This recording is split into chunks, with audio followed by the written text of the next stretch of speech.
പരമേശ വരമരുളീശ നീയത്രേ N രക്ഷാസ്ഥാനം. പരമേശ വരമരുളീശ നീയത്രേ N രക്ഷാസ്ഥാനം.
എന്റെ ഭാഗ്യനിറവല്ലോ നിന്റെ എല്ലാ നടത്തിപ്പും എന്റെ ഭാഗ്യനിറവല്ലോ. പരമേശ വരമരുളീശ നീയത്രേ എൻ രക്ഷാസ്ഥാനം. പരമേശ വരമരുളീശ നീയത്രേ എൻ രക്ഷാസ്ഥാനം.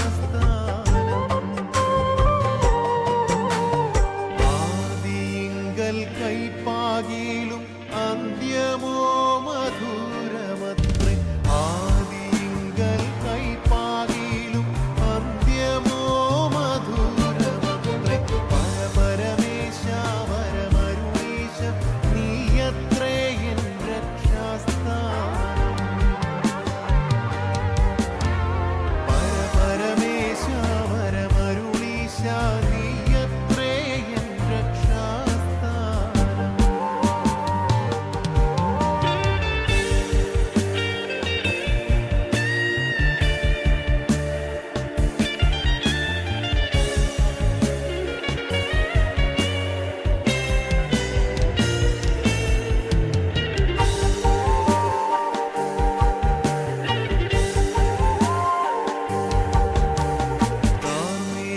ത്തിനുള്ളിലീ ഞാൻ മിന്നും സൂര്യശോഭ കാണും.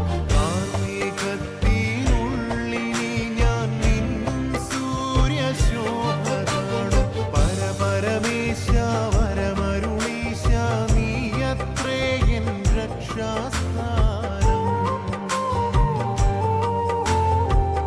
പരമേശ വരമരുളീശ നീയത്രേ എൻ രക്ഷാസ്ഥാനം.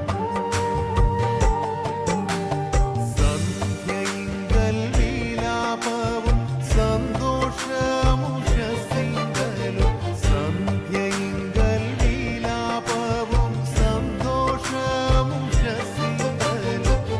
പരമേശ വരമരുളീശ നീയത്രേ എൻ രക്ഷാസ്ഥാനം. പരമേശ വരമരുളീശ നീയത്രേ എൻ രക്ഷാസ്ഥാനം.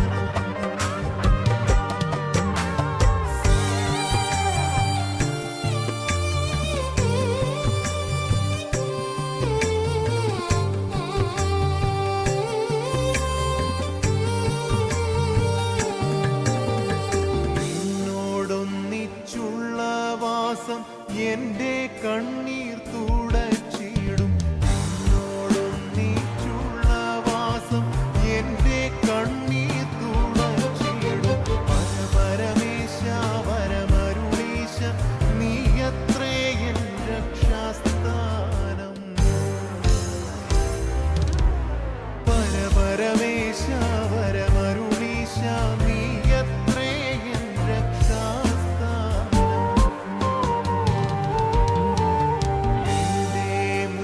ശോഭമൂലം എന്റെ ദുഃഖം തീർന്നു പോകും. മുഖശോഭമൂലം എന്റെ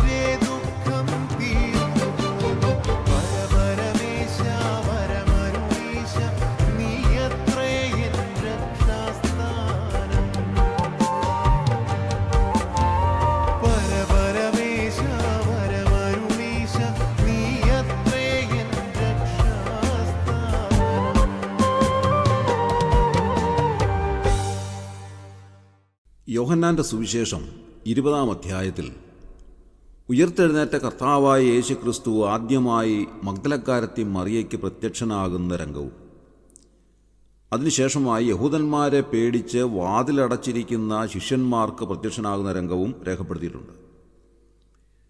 അധ്യായത്തിൻ്റെ അവസാന ഭാഗത്തിൽ നാം കാണുന്നത് രണ്ടാം പ്രാവശ്യവും ശിഷ്യന്മാർക്ക് കർത്താവ് പ്രത്യക്ഷനാകുന്നതായ രംഗമാണ്. അത് വാസ്തവത്തിൽ തോമസിനു വേണ്ടിയുള്ള വരവായിരുന്നു എന്ന് നമുക്ക് വിചാരിക്കേണ്ടിയിരിക്കുന്നു.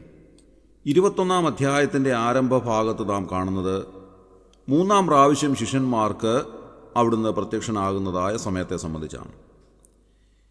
ഇവിടെ ശിഷ്യന്മാർക്ക് ആദ്യമായി കർത്താവ് പ്രത്യക്ഷനാകുന്നതായ രംഗം നാം ഓർത്തതുപോലെ 20-ാം അധ്യായത്തിൻ്റെ 19 മുതലുള്ളതായ വാക്യങ്ങളിലാണ് എഴുതിയിരിക്കുന്നത്. ആഴ്ചവട്ടത്തിൻ്റെ 1-ാം നാളായ ദിവസം നേരം വൈകിയപ്പോൾ ശിഷ്യന്മാർ ഇരുന്ന സ്ഥലത്ത് യഹൂദന്മാരെ പേടിച്ച് വാതിലടച്ചിരിക്കെ യേശു വന്ന് നടുവിൽ നിന്നുകൊണ്ട് നിങ്ങൾക്ക് സമാധാനം എന്നവരോട് പറഞ്ഞു. ഇത് പറഞ്ഞിട്ട് അവൻ കൈയും വിലാപ്പുറവും അവരെ കാണിച്ചു. കർത്താവിനെ കണ്ടിട്ട് ശിഷ്യന്മാർ സന്തോഷിച്ചു. ഈയൊരു രംഗം നാം മനസ്സിലൊന്ന് ചിന്തിക്കുമ്പോൾ ശിഷ്യന്മാർ എത്രമാത്രം ഭയവിഹ്വലരാണെന്ന് നമുക്ക് മനസ്സിലാക്കുവാൻ കഴിയും.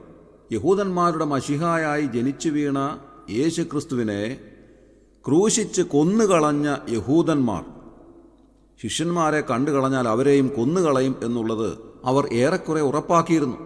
അതുകൊണ്ട് അവർ വല്ലാതെ ഭയവിഹ്വലരായി തീർന്നു.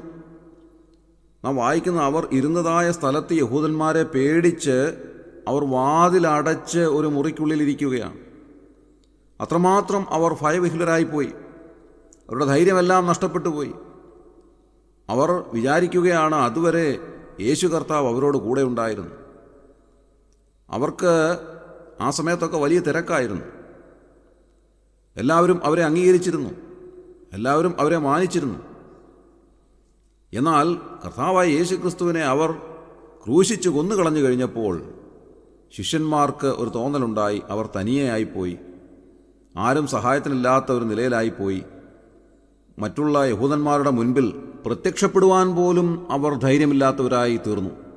കാരണം അവരുടെ മനസ്സിലുള്ളതായ ചിത്രം എന്ന് പറയുന്നത് കോപാകുലരായി യേശുവിനെ ക്രൂശിക്കുന്ന യഹൂദന്മാരുടെ ആ ധാർഷ്ട്യമാണ്, അവരുടെ പകയാണ്. അത്ഭുതങ്ങളും അടയാളങ്ങളും ചെയ്തിരുന്നതായ യേശുവിനെ ക്രൂശിച്ചു കളഞ്ഞ ആ യഹൂദന്മാരുടെ ദുഷ്ടമനസ്സാണ്. അതുകൊണ്ട് യേശുവിനെ ക്രൂശിച്ചു കഴിഞ്ഞപ്പോൾ അവരെല്ലാവരും ഭയവിഹ്വലരായി തീർന്നു. ഒരുപക്ഷെ അവരും വിചാരിച്ചിരുന്നത് യേശു യഹൂദന്മാരുടെ രാജാവായി വരും എന്ന് തന്നെയാണ്. അതിനുള്ളതായ ഒരുപാട് ലക്ഷണങ്ങൾ അവർ കണ്ടിരുന്നു. അവർ ക്രൂശീകരണത്തിന് തൊട്ട് മുൻപ് യേശു കർത്താവ് യെരുശലേമിലേക്ക് പ്രവേശിക്കുമ്പോൾ ഉള്ളതായ സംഭവങ്ങൾ, കഴുതക്കുട്ടിയുടെ മേൽ വരുമ്പോൾ ഒലിവുമലയുടെ സമീപത്ത് വെച്ച് വലിയൊരു ജനാവലി അവരെ സ്വീകരിക്കുന്നതും ചെറിയ ചെറിയ മരച്ചില്ലകൾ വഴിയിൽ വെട്ടിയിട്ട് അവരെ ആനയിക്കുന്നതുമൊക്കെ രംഗം അവരുടെ മനസ്സിലുണ്ട്. അതുകൊണ്ട് യേശു രാജാവാകും എന്ന് തന്നെ ഒരുപക്ഷെ അവർ വിചാരിച്ചിരുന്നിരിക്കണം. എന്നാൽ അവരുടെ പ്രതീക്ഷയെല്ലാം അസ്ഥാനത്താക്കിക്കൊണ്ട് ഇതാ യേശു ക്രൂശിന്മേൽ മരിച്ചു. യഹൂദന്മാർ അവനെ 3 ആണികളാൽ തറച്ചു കൊന്നുകളഞ്ഞു. അങ്ങനെ യേശു മരിച്ചു കഴിഞ്ഞ് 3-ാം നാളിൽ അവൻ ഉയർത്തെഴുന്നേറ്റു എന്നുള്ളത് മഗ്ദലക്കാരത്തി മറിയയിലൂടെ ശിഷ്യന്മാർ അറിയുകയാണ്. എന്നാൽ അതും അത്രമാത്രം വ്യക്തമായി വിശ്വസിക്കുവാൻ അവർക്ക് സാധിക്കുന്നില്ല. കാരണം അവർ തിരുവെഴുത്തുകളെ അന്ന് വരെ അറിഞ്ഞിരുന്നില്ല എന്നാണ് 20-ാം അധ്യായത്തിൽ നാം വായിക്കുന്നത്. 20-ാം അധ്യായം 9-ാം വാക്യത്തിൽ ഇങ്ങനെ എഴുതിയിരിക്കുന്നു: അവൻ മരിച്ചവരിൽ നിന്ന് ഉയർത്തെഴുന്നേൽക്കേണ്ടതാകുന്നു എന്നുള്ള തിരുവെഴുത്ത് അവർ അതുവരെ അറിഞ്ഞില്ല. അങ്ങനെ ശിഷ്യന്മാർ വീട്ടിലേക്ക് മടങ്ങിപ്പോയി എന്നാണ് അവിടെ കാണുന്നത്. അതുകൊണ്ട് പല കാര്യങ്ങളിലും അവർ സംശയാലുക്കളായിരുന്നു. യേശു ക്രിസ്തു ഉയർത്തെഴുന്നേൽക്കുമെന്നുള്ള കാര്യത്തെപ്പറ്റി പോലും അവർക്ക് വ്യക്തതയില്ലാത്ത നിലയിൽ അവർ വിശ്വാസത്തിൽ അന്ധത ബാധിച്ചവരായിരുന്നു. എന്നാൽ യേശു കർത്താവ് ഉയർത്തെഴുന്നേറ്റ് കഴിഞ്ഞപ്പോൾ അവർ ഭയവിഹ്വലരായി ഒരു മുറിക്കുള്ളിൽ അടച്ചു പൂട്ടിയിരിക്കുകയാണ്. യഹൂദന്മാരെ പേടിച്ച് അവരിയ്ക്കുന്നതായൊരു സമയം. ഞാൻ മനസ്സിലാക്കുന്നത് അവർക്ക് പുറത്തിറങ്ങി യഹൂദന്മാരുടെ മുൻപാകെ പ്രത്യക്ഷപ്പെടുവാൻ പോലും മനസ്സില്ലാത്തവരായി, അത്രമാത്രം അവർ നിരാശരായി തീർന്നു. അവരുടെ ധൈര്യമെല്ലാം ചോർന്നുപോയി. അതുവരെയും നല്ല ധൈര്യത്തോടെ യേശുവിനോട് കൂടെ നടന്നിരുന്നവർ എല്ലാ ധൈര്യവും നഷ്ടപ്പെട്ട് ഇതാ ഒരു മുറിക്കുള്ളിൽ നിശബ്ദരായിട്ടിരിക്കുകയാണ്. തമ്മിൽ എന്ത് സംസാരിക്കണം എന്ന് പോലും അവർക്കറിഞ്ഞുകൂടാ. അവരുടെ സമാധാനം നഷ്ടപ്പെട്ടു, സന്തോഷം നഷ്ടപ്പെട്ടു.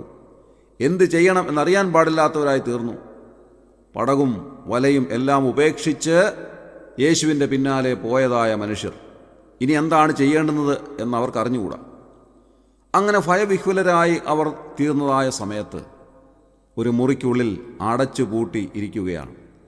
നാം വായിക്കുന്നത് ആ സമയത്ത് അവരുടെ നടുവിലേക്ക് കർത്താവ് വരുന്നു. അവരോട് പറയുകയാണ്, നിങ്ങൾക്ക് സമാധാനം. ശിഷ്യന്മാർക്ക് തങ്ങളുടെ കണ്ണുകളെ വിശ്വസിക്കുവാൻ സാധിക്കുന്നില്ല.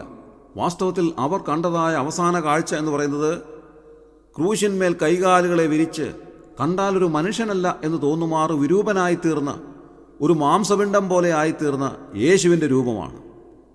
എന്നാൽ ഇതാ ഇപ്പോൾ യേശു അവരുടെ മുൻപാകെ പ്രത്യക്ഷനായിരിക്കുന്നു.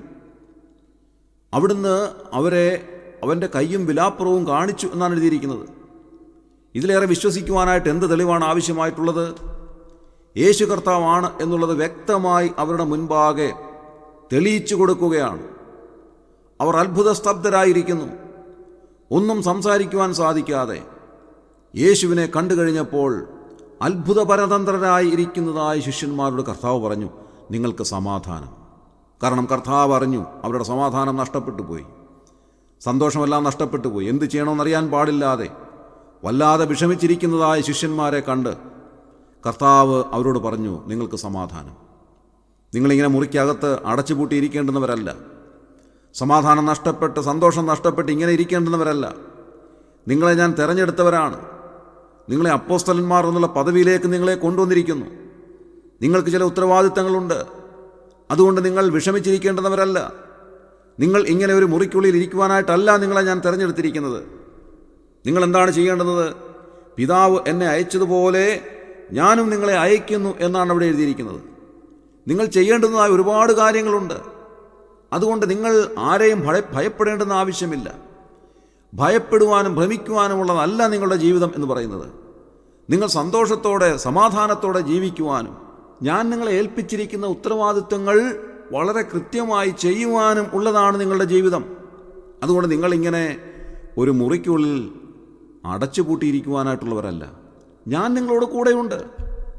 നോക്കുക, അവരുടെ മനസ്സിൻ്റെ എല്ലാ സംശയങ്ങൾക്കും കൃത്യമായി കർത്താവ് മറുപടി നൽകുകയാണ്. അവരുടെ മനസ്സിലുണ്ടായി വന്നതായ ചോദ്യങ്ങൾ ഇതൊക്കെ തന്നെ ആയിരിക്കണം. ഈ ഉത്തരങ്ങളൊക്കെ തന്നെയാണ് അവർ ആഗ്രഹിച്ചിരുന്നത്.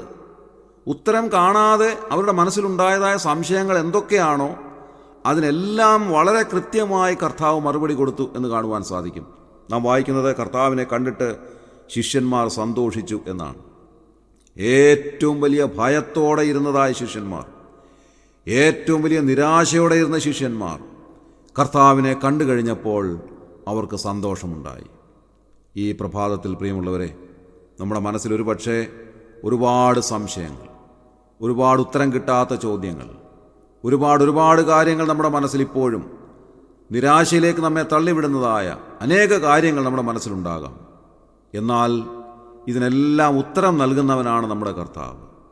നമ്മുടെ അരികിലേക്ക് വന്നിട്ട് നമ്മുടെ സംശയങ്ങൾ എന്താണോ, നമ്മുടെ ചിന്താകുലങ്ങൾ എന്താണോ, നമ്മുടെ സമാധാനം നഷ്ടപ്പെടുന്ന സാഹചര്യങ്ങൾ എന്തൊക്കെയാണോ, ഇതെല്ലാം അറിഞ്ഞിട്ട് കൃത്യമായി മറുപടി നൽകി നമ്മെ സന്തോഷത്തിലേക്ക് നയിക്കുന്ന, സമാധാനത്തിലേക്ക് നയിക്കുന്ന, നമ്മുടെ നിരാശയെല്ലാം മാറ്റിത്തരുന്ന കർത്താവാണ് നമുക്കുള്ളത്. നാം വീണ്ടും വായിക്കുന്നത്, 8 നാൾ കഴിഞ്ഞിട്ട് തോമാസ് അവരോട് കൂടെ ഉണ്ടായിരുന്ന സമയത്ത് അവരുടെ അരികിലേക്ക് വന്നിട്ട് തോമസിൻ്റെ സംശയത്തെ മാറ്റിക്കൊടുത്തവനാണ് കർത്താവ്. തോമസിനെ വിളിച്ചിട്ട് പറയുകയാണ്, നീ എൻ്റെ അരികിലേക്ക് വന്നാട്ടെ, എൻ്റെ കയ്യും വിലാപ്പുറവും നീ കണ്ടാട്ടെ, എൻ്റെ വിലാപ്പുറത്ത് നീ കൈയിട്ട് നിൻ്റെ സംശയമെല്ലാം മാറ്റിയാട്ടെ. അങ്ങനെ സകല സംശയങ്ങളും മാറ്റിക്കൊടുത്ത് തോമസിനെ വിശ്വാസിയാക്കുന്ന കർത്താവിനെ നാം അടുത്ത ഭാഗത്ത് കാണുകയാണ്. പ്രിയമുള്ളവരെ, ഇന്ന് രാവിലെ കർത്താവ് നമ്മുടെ അരികിലേക്ക് വരുന്നു. നമ്മുടെ സകല സമാധാനവും സന്തോഷവും എല്ലാം നമുക്ക് മടക്കി നൽകുന്ന, നമ്മെ സന്തോഷചിത്തരാക്കുന്ന കർത്താവിൻ്റെ സാന്നിധ്യം ഇന്ന് രാവിലെ അനുഭവിക്കുവാൻ കർത്താവ് നമ്മെ ഇടയാക്കട്ടെ. കർത്താവിനെ കണ്ടു കഴിയുമ്പോൾ നമ്മുടെ സകല പ്രയാസവും നീങ്ങിപ്പോകുന്നു. അതുകൊണ്ടാണ് നാം ഇന്ന് രാവിലെ പാട്ടിലൂടെ കേട്ടത്, നിന്നെ കാണും ജനങ്ങൾക്ക് പിന്നെ ദുഃഖമൊന്നുമില്ല. കർത്താവിനെ കാണുന്നവർക്ക് ദുഃഖമില്ല, അവരുടെ സകല പ്രയാസവും നീങ്ങുന്നു. സങ്കീർത്തനത്തിൽ നാം വായിക്കുന്ന പോലെ അവങ്കിലേക്ക് നോക്കിയവർ പ്രകാശിതരായി, അവരുടെ മുഖം ലജ്ജിച്ചു പോയതുമില്ല. ഇന്നത്തെ ദിവസം മുഴുവനും കർത്താവിൻ്റെ മുഖത്തേക്ക് നോക്കി ലജ്ജിക്കാത്തവരായി നിൽക്കുവാൻ, സന്തോഷത്തോടെ ജീവിപ്പാൻ, സമാധാനത്തോടെ ജീവിപ്പാൻ കർത്താവ് നമ്മെ സഹായിക്കട്ടെ. നമ്മുടെ കണ്ണുകളെ അടയ്ക്കാം, പ്രാർത്ഥിക്കാം. ക്രിസ്തുവേശുവിലൂടെ ഞങ്ങളെ അതിവാത്സല്യമായി സ്നേഹിക്കുന്ന സ്വർഗീയ പിതാവാൻ നല്ല ദൈവമേ, അനുഗ്രഹകരമായ ഈ പ്രഭാതത്തിനായി ഞങ്ങൾ നന്ദിയോടെ സ്തോത്രം ചെയ്യുന്നു.